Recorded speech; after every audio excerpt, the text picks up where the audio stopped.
tema hoje é quem é minha mãe e quem é meu pai, segundo os entendimentos do Evangelho segundo o Espiritismo, capítulo 14, item de 5 a 7, do qual é mencionado Mateus 12, de 46 a 50.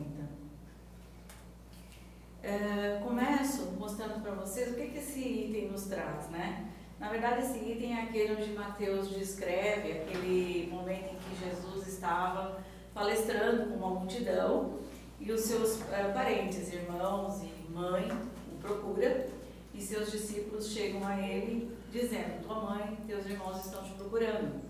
E ele responde dizendo: quem é minha mãe e quem são meus irmãos? Pois todo aquele que faz a vontade de meu Pai, esses são meus irmãos e minha mãe, né? Então, com essa ideia é que a gente vai trabalhar hoje.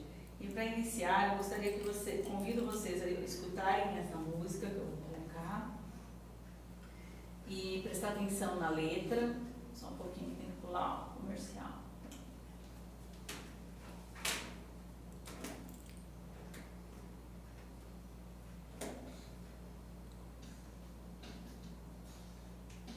Som.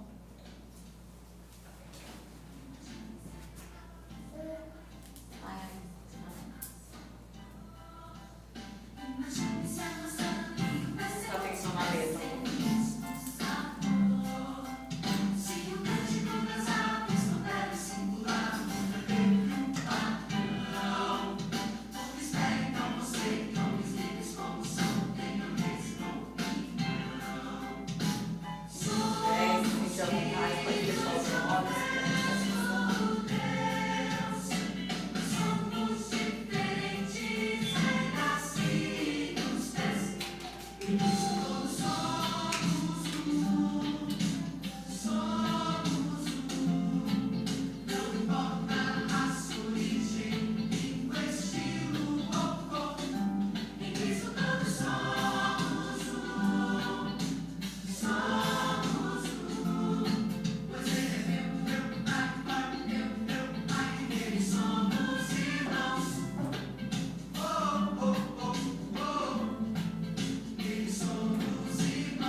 Mas é para a gente ter essa ideia, né?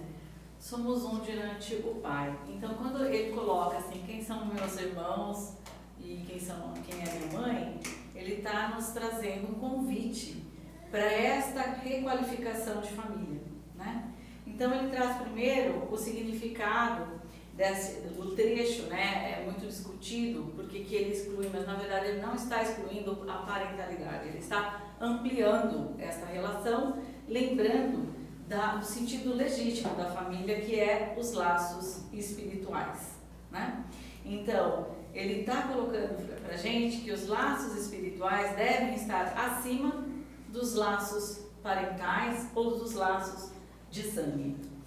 E daí, para que a gente entenda um pouquinho como a gente vive dentro desse conceito, né? Eu trouxe aqui um pouquinho a nossa interpretação enquanto legislação, como a gente encara a família.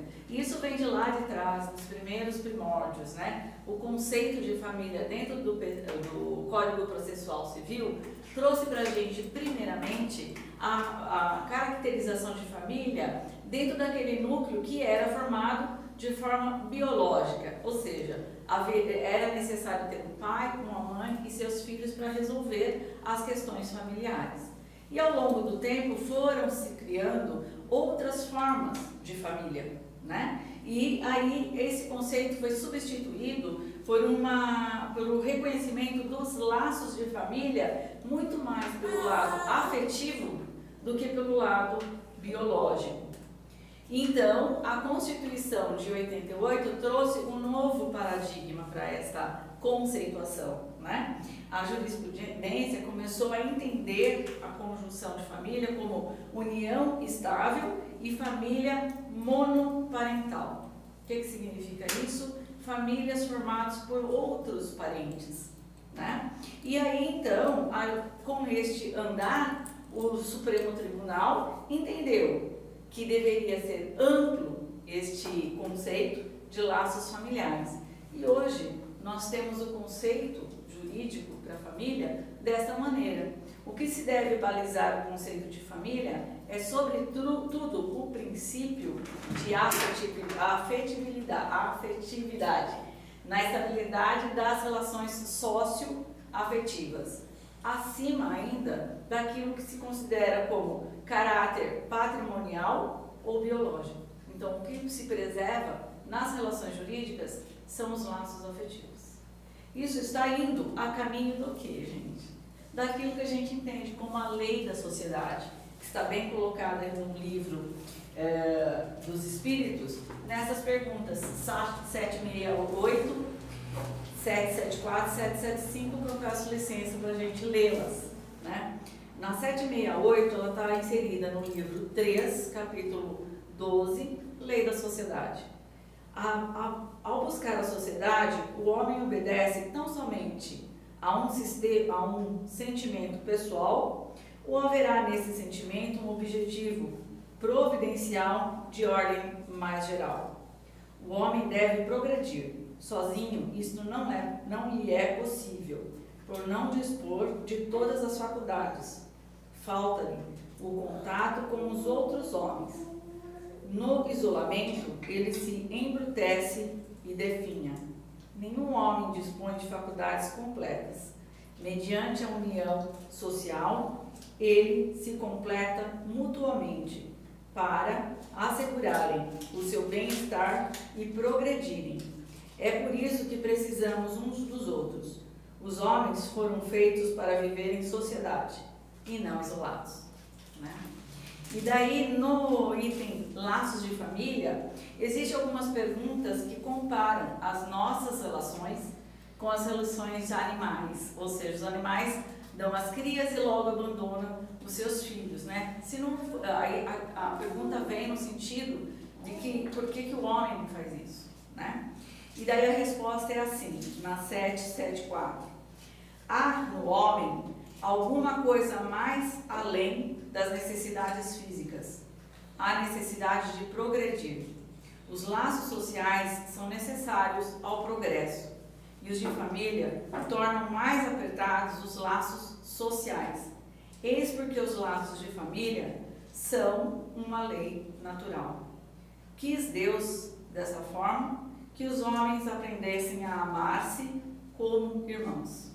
E na pergunta seguinte é feito o seguinte questionamento: qual seria para a sociedade o resultado do relaxamento dos laços familiares? Uma recrudescência do egoísmo.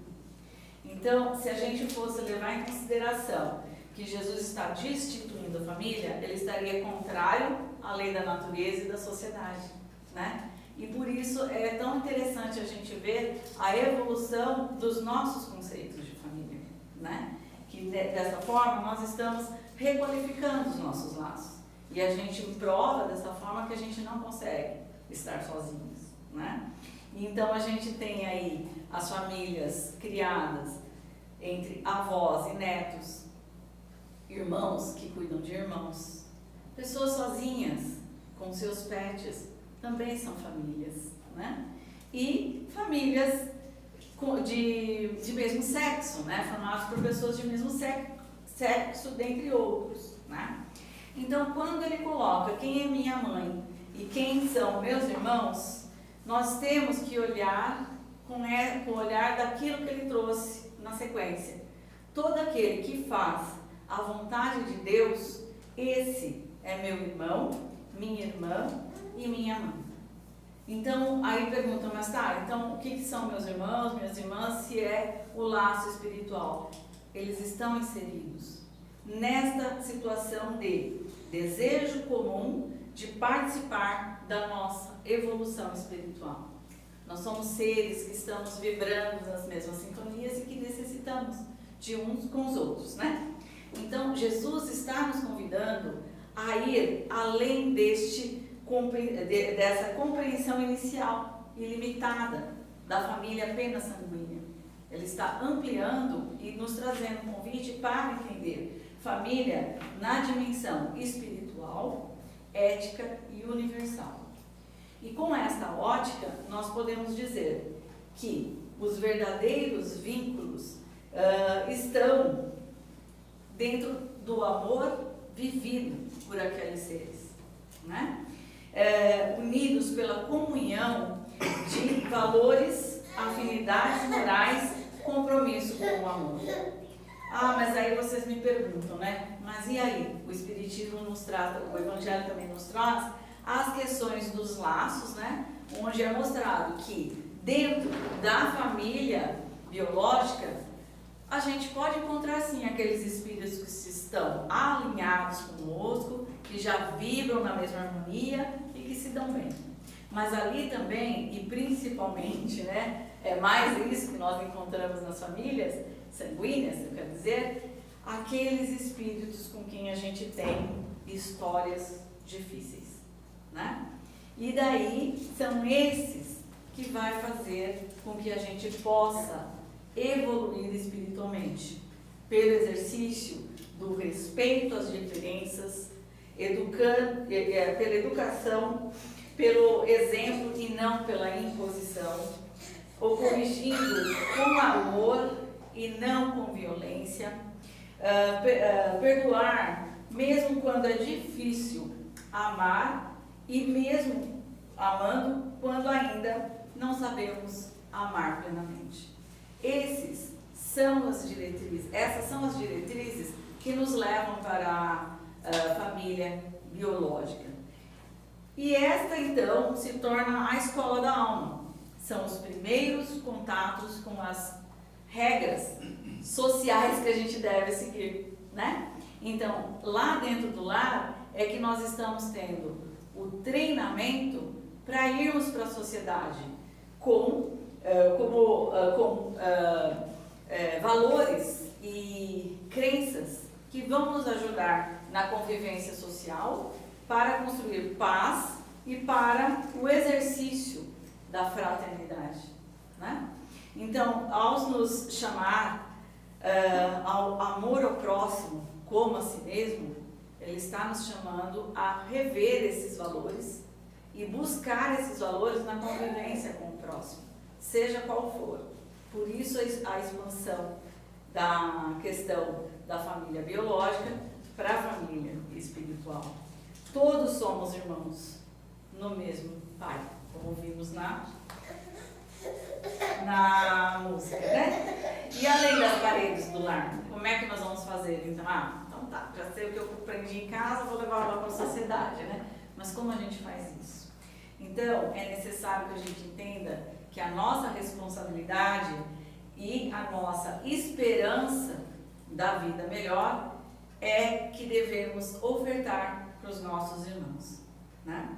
A base para isso é um diálogo de respeito e esforço sincero de melhoria moral e cura espiritual para todos nós. A família, então, ela se torna universal por conta do exercício diário do amor, da compreensão e da prática no bem. Então, a vontade de Deus está sendo exercida desta maneira se a gente estiver indo para a sociedade com esta ideia de que todos nós somos irmãos, que aqueles valores de bem que nós levamos dentro de nós, devemos ofertar para os nossos irmãos. Então, dentro do lar, a gente está lá com alguns desafios, diferenças e provas necessárias ao crescimento de todos nós, da nossa alma. E à medida que a gente vai se fortalecendo, entendendo como o amor se processa em nós, aí nós podemos exercer na sociedade, onde nós vamos estabelecer esse mesmo amor à sociedade, ao desconhecido, aos que pensam diferente, aos que caminham em outro ritmo evolutivo. E aí nós temos que ter em mente que cada encontro nosso com o outro é um exercício de paciência, solidariedade e fraternidade verdadeira. Então, nenhum está ao nosso lado sem um propósito. Nós temos que entender que cada irmão, dentro ou fora do lar, é um companheiro de jornada, né? Todos seguimos um único propósito, da evolução espiritual, mesmo cada um estando em seu ritmo. A grande família universal, então, é quando escolhemos agir com respeito, compaixão e caridade. Então estaremos realizando a vontade de Deus, né? Então, a grande família universal não se limita a vínculos consanguíneos ou afetivos imediatos, dessa forma como nós estamos colocando.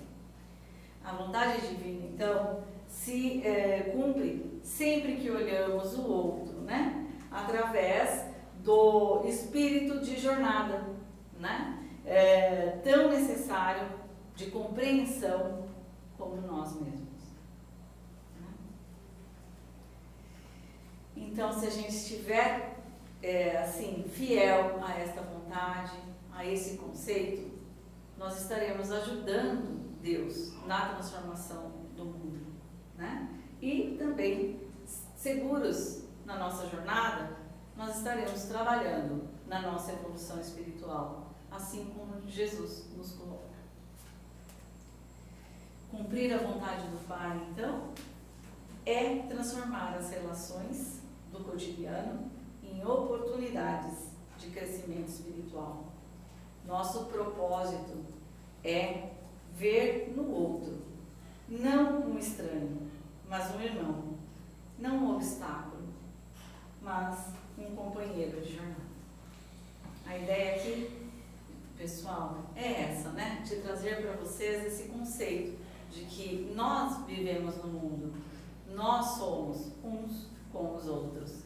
E não tem como nós não evoluirmos sem o outro.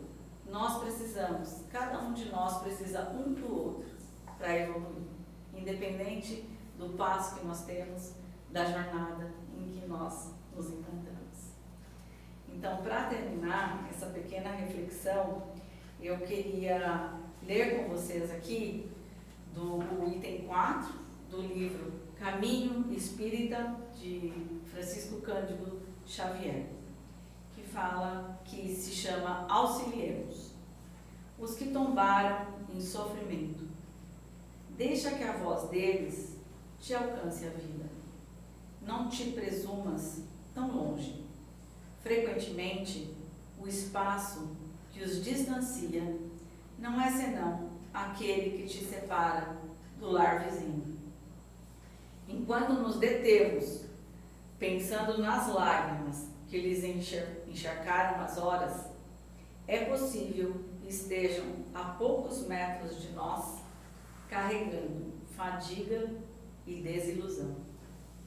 Ao que talvez procurem mostrar um sorriso, após remover os sinais de pranto do rosto desfigurado, em penúria, e os que, não obstante possuírem todos os excessos de uma existência faltosa, acalentam a ideia de suicídio, crendo seja a fuga a única solução para as dificuldades a que se arrojaram imprevidentes.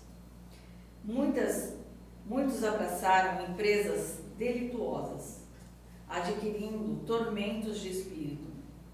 ao pé de outros tantos que escalaram a barranca da vaidade, despencando de princípios em precipícios de treva.